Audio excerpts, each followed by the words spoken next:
제3과 해답을 누리는 자녀다. 고린도전서 13장 11절. 내가 어렸을 때에는 말하는 것이 어린아이 같고 깨닫는 것이 어린아이 같고 생각하는 것이 어린아이 같다가 장성한 사람이 되어서는 어린아이의 일을 버렸노라. 에베소서 4장 13절. 우리가 다 하나님의 아들을 믿는 것과 아는 일에 하나가 되어 온전한 사람을 이루어 그리스도의 장성한 분량에 충만할 때까지 이르리니. 할렐루야. 오늘도 우리를 그리스도 예수 안에 있는 더 높은 차원의 삶으로 인도하시는 주님을 찬양합니다. 오늘날 그리스도인들은 말씀에 대한 바른 접근이 필요하다는 것을 절실히 깨닫습니다. 우리는 그리스도 예수 안에서 더 높은 차원의 삶, 더 아름다운 삶을 갈망합니다. 그때 주님의 신실하심을 우리의 삶 가운데서 책이나 비디오로 만납니다. 혹은 더 높은 차원에 살고 있는 사람들을 만나게 하십니다. 그것은 갈망의 응답입니다. 하나님을 영생을 누리며 사는 그리스도인을 세상 사람들이 보고 사모하기를 원하십니다. 또한 그들도 영혼 구원을 받고 천국의 삶을 살게 되기를 바라십니다.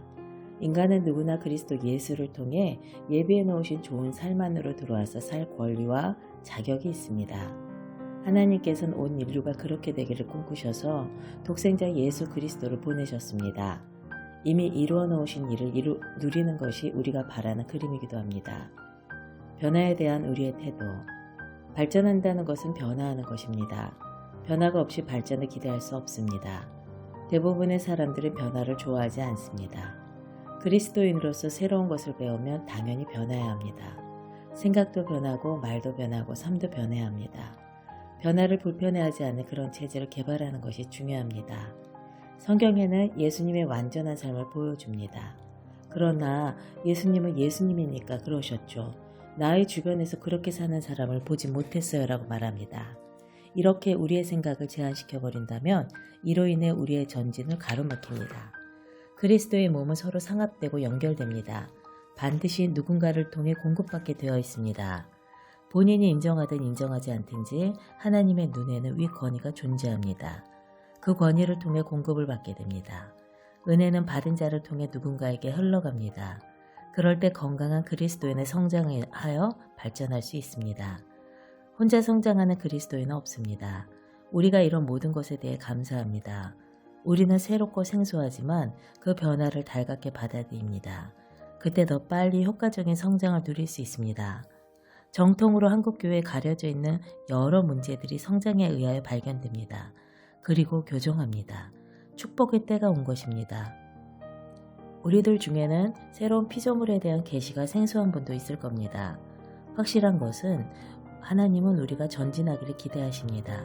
성경이 칭찬했던 베레아 사람들처럼 알고 있던 지식의 한계를 내려놓습니다. 성경을 상고해보고 더 좋은 것을 취합니다. 축복된 기회를 잡는 것입니다. 베레아 사람들은 데살로니가 사람들보다 더 고상하여서 진심으로 말씀을 받아들이고 이 말씀이 그런가요? 매일 성경을 상고하므로 우리는 전진해야 합니다. 뒤로 물러서는 것, 제자리 걸음도 하면 안 됩니다. 전진입니다. 전진으로 생각, 태도 모든 것이 변해야 합니다. 하나님께서는 우리를 생산적인 사역의 자리에 효과적인 사람의 자리에 설 수 있게 하십니다. 미국으로 이민 간 다양한 분들의 삶을 보면서 한 가지 발견한 것이 있습니다. 그 나라에 적응을 잘하는 분들은 빨리 한국의 것을 버린 분들입니다. 그들은 시작부터 다시 시작한다는 마음으로 청소하고 그릇도 씻습니다. 야채 가게도 냅니다. 또 다른 사업으로 발전시켜 나갑니다. 대부분 비즈니스가 점점 발전해서 나중엔 호텔을 경영하기도 합니다. 반면에 내가 한국에서 어떤 사람이었는데 여기 와서 이런 일을 하겠어? 라는 사람들입니다. 그들은 변화를 받아들이지 않습니다. 결국 빨리 적응하지 못합니다. 정착하는 데 꽤 시간이 걸립니다. 새롭고 놀라운 축복 가운데로 하나님께서 여러분을 인도하셨습니다. 우리가 새롭게 하는 말씀을 접합니다. 지금까지 알던 것과는 다른 생소함이 있습니다. 그것은 이해하지 못하면 자꾸 부딪히게 됩니다. 과거에 배운 것은 그렇지 않았는데 그럼 내가 지금까지 배운 것이 다 틀렸다는 것인가? 하는 생각이 자주 찾아옵니다. 과거의 것이 틀렸다는 말은 아닙니다. 발전하는 변화입니다. 4살 된 어린아이가 한 행동을 보고 잘못되었다고 말하지 않습니다. 그는 4살이 지나면 4살의 것을 벗습니다. 점점 성장하여 10살의 모습이 나타납니다.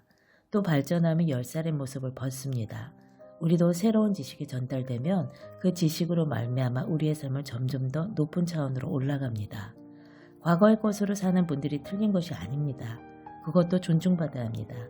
그러나 더 좋은 기회가 주어졌다면 그것을 선택하는 태도가 몇 가지 교정을 가져오는 것입니다. 하나님께서는 우리가 이 땅에서 탁월하게 기능할 수 있도록 모든 것을 주셨습니다. 영적인 영역에서 이미 이루어진 것들입니다. 그것들이 자연적인 영역에서 나타날 수 있는 것은 우리를 통해서만 가능합니다. 즉, 우리가 그 중간에서 고리 역할을 하는 것입니다. 우리는 영적인 영역의 진리를 알고 그것으로 자연적인 영역을 변화시킵니다. 사람들이 우리의 삶을 볼 때 하나님 나라를 볼 수 있다면 그것이 정상이고 그것이 하나님께서 기대하는 바입니다. 어느 순간 전에 알지 못했던 새로운 말씀의 계시가 들어옵니다. 그때마다 어떻게 이것을 몰랐을까? 성경에 이렇게 분명하게 쓰여져 있는데 라고 생각합니다. 그동안 나름대로 잘 믿으려고 애썼는데 속는 줄도 모르고 우리가 속았다는 느낌을 갖게 될 수도 있습니다. 말씀이 깨달아졌다면 여기서 더 지체하면 안 됩니다. 고린도전서 13장 11절 내가 어렸을 때 말하는 것이 어린아이 같고 깨닫는 것이 어린아이 같고 생각하는 것이 어린아이 같다가 장성한 사람이 되어선 어린아이의 일을 버렸노라. 우리는 이제는 우리가 속은 것을 알았습니다. 말씀을 따라 바른 것을 붙잡았습니다. 능력 있는 삶을 살아가야 합니다. 라고 결심해야 합니다. 이 결심이 행동으로 옮겨질 때 말씀에 따른 변화를 가져옵니다. 말씀은 우리의 삶에 어떤 것도 염려하거나 두려워하지 않고 전진하게 하며 변화된 그리스도인에 의해 만나게 하는 사람들까지 변화시킵니다. 그것이 최고의 복음이며 우리의 삶을 변화시키는 도구입니다. 정확한 복음을 소유한 자로 성장하는 것이 우리를 향해 갖고 계시는 하나님의 기대임의 열망입니다. 대부분의 교인들은 복음을 지식적으로 알고는 있으나 삶의 변화가 적습니다. 그러나 하나님께서 말씀을 보내신 이유는 우리의 삶을 구체적으로 변화시키기 위함입니다. 하나님은 우리 삶과 지식에 관심이 있으십니다. 그런데 그 지식은 반드시 삶과 연결돼야 합니다. 하나님의 말씀을 이 세상에 보내신 이유는 바로 우리의 삶을 변화시키기 위함입니다.